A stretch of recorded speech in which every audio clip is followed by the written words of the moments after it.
Good afternoon, and welcome to another meaningless episode of Diatribes from the Voice of Doom. Now here's your meandering and mealy-mouthed host, Voice of Doom.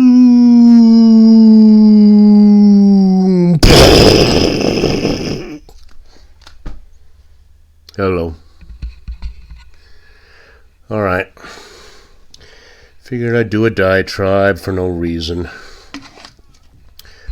Because things seem to be going on well without my help. Orangey's doing a bang-up job, and I hope he keeps on doing what he's doing. And I hope that there's at least 200,000 bureaucrats in prison by next year on this date. 'Cause you have to give them, due process. But yeah, all these people that ripped us off need to go to jail to make a point. And it's an historical point, because we've been ripped off all our lives. Every last minute of our lives since we've been on this planet, they've been ripping us off. And living high on the hog on our dime. And I think people should really get together and get angry about that. And I don't mean burn down cities like the left-wing idiots, but make it really clear we're not going to be happy until people are in the docket. Don't care who they are.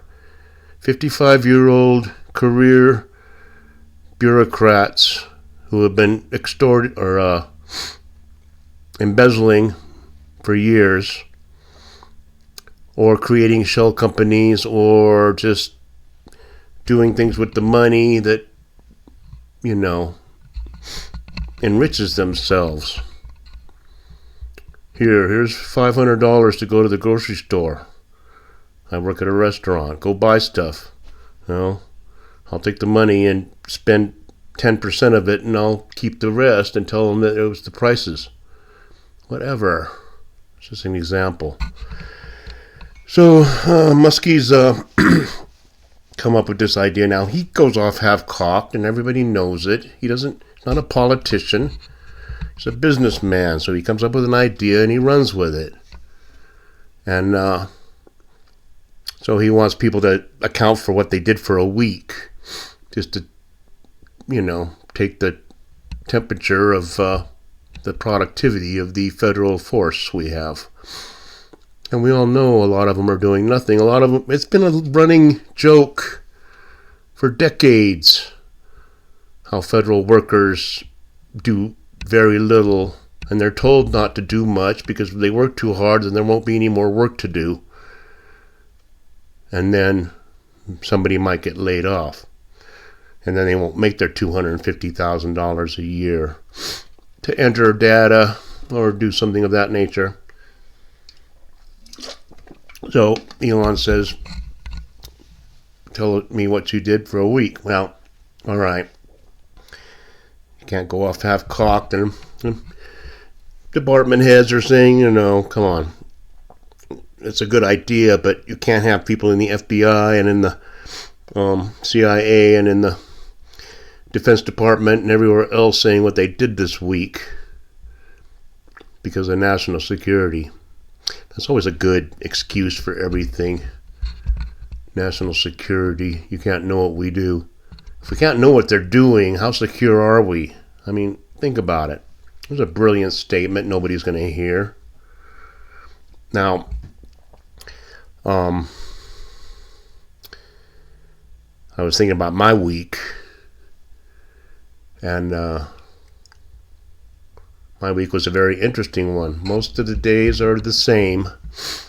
What my week consists of is lazing around until about 3:30, and then driving 17 miles to Minden, and working for 4.5 hours, wherein I will make all the drinks of alcoholic persuasion, deliver self-same drinks to the tables.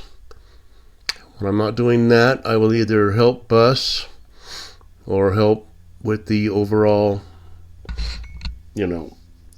restaurant operations, making sure people are comfortable and have a dining experience that's not Denny's. And then when I'm not doing that, I will play music and probably fit in maybe 20 or 25, 30 songs in a night, if time allows. So I will say for that 4.5 hours, I'm pretty productive. And I only have free time when I want free time, because I always can find something to do. But on this particular week, it was particularly bad because, and Benjamin, if you're listening, I found out some bad news on the microcosm front, which is bad news for everybody, because I've told you that the microcosm reflects the macrocosm. And my microcosm may go bad, which means the whole world could go bad. And that's very possible. But it was last week, Thursday or Friday, that the owner of our restaurant said we are closing on February 28th. And we were stoic, and we made last-ditch efforts to try to ameliorate or alleviate this problem, but it is to no avail. And I will be jobless in 3 days. So, as Buddhism says, you have to change poison into medicine. I'm going to have to take this as a sign that there's more things on the horizon for me. And there has to be, because I am in a position where I either work or slowly go into massive debt and lose the house and lose my car and lose everything. And I don't know, live in a flop house, or I have no idea. Made not many good plans for my retirement. But that be that as it may, that was my week. So while you bureaucrats are crying up a valley of tears, I'm really out of work, and I'm in the private sector. So I think there's going to be massive unemployment over the next 5 to 10 years, because AI is going to take over a lot of things, and there's just not going to be enough to do unless you're a genius. I mean, face it. If you don't know how to make chips, I don't mean potato chips. It takes a lot of brains to put together that circuitry. I don't know how the hell they do it, and I don't believe they're really doing it. I think aliens are doing it, but that's me. A lot of unemployment because the service industry and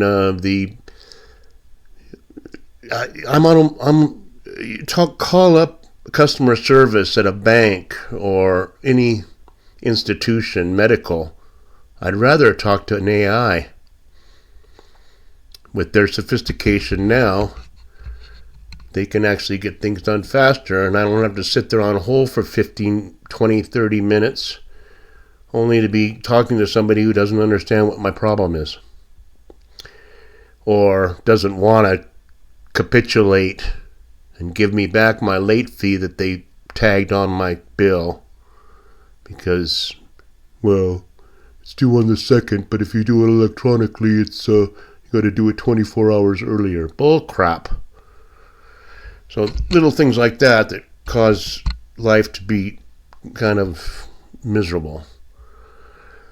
But I'll go on to the last subject before I leave, because I probably won't be doing many more diatribes, so I may as well make this one as brilliant as possible. Just talking about the different parties, D's versus the Goppers, and everybody's already gets into who's going to run in 28. Now they don't have enough time to do that now because Orange is doing things so fast that they don't have time to think about 28. They would have done that 4 or 10 years ago. Yeah, the president was just inaugurated. Who's going to run for the next time? That's their, big headline story. Who's going to run in 28? But they don't have time to do that. But I was looking at the rosters of people because I watch YouTube news all the time. And I see different politicos and, representatives of the party. And the D's are all whining and clutching their pearls about who they can get to be their banner leader, their whatever they call it. The head of the party, the titular head. So I jotted down a few names that I had to actually dig for because there's nobody good. None. Stephen A. Smith, sports commentator, now he's a political commentator. Loud-ass guy. Kenneth Martin, head of the DNC, liberal to the core. Hakeem Jeffries, Josh Shapiro. Wes Moore, governor of Maryland. Newsom, Bashir, Cuban, Pritzker, Whitmer, Raskin, Walls, Buttigieg. And last but not least, Gargoyle, who they will put up as a last-ditch effort, thinking, well, she already did it once, maybe she'll do better. That's sad. That's really sad. I mean, it's beyond sad. And the only person who actually would be a competent candidate is Fetterman. And he's one of the most amazing stories I've ever seen because he was incoherent a few years ago. And he makes the most sense of any of the D's right now. And I think he would win. I mean, he'd give a Republican a good fight. Just because he makes a lot of sense and he looks like Uncle Fester and he is just kind of off the beaten track enough to be attracted to people.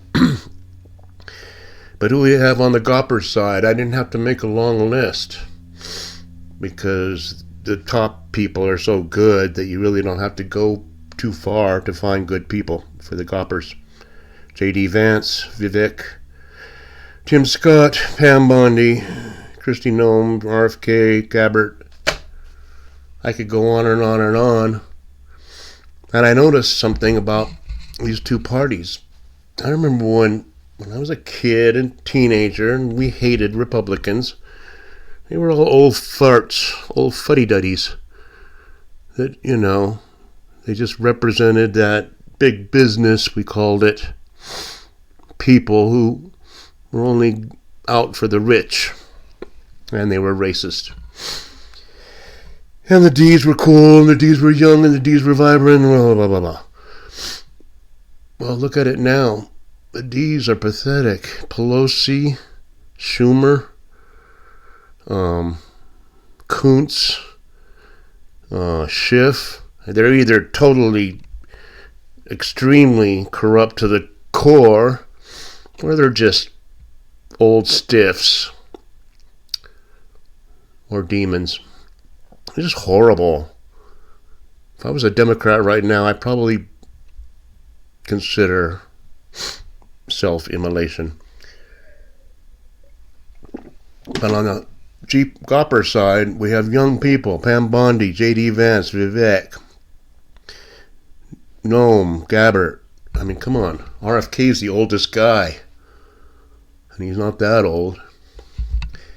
So it's very interesting, and I'm really interested to see how things go over the next few months. And I'm interested to see how my future will be. I might do a diatribe in a day or two to tell you how I'm progressing. But yeah, it's an existential crisis, as usual. Why not? Let's have some more fun.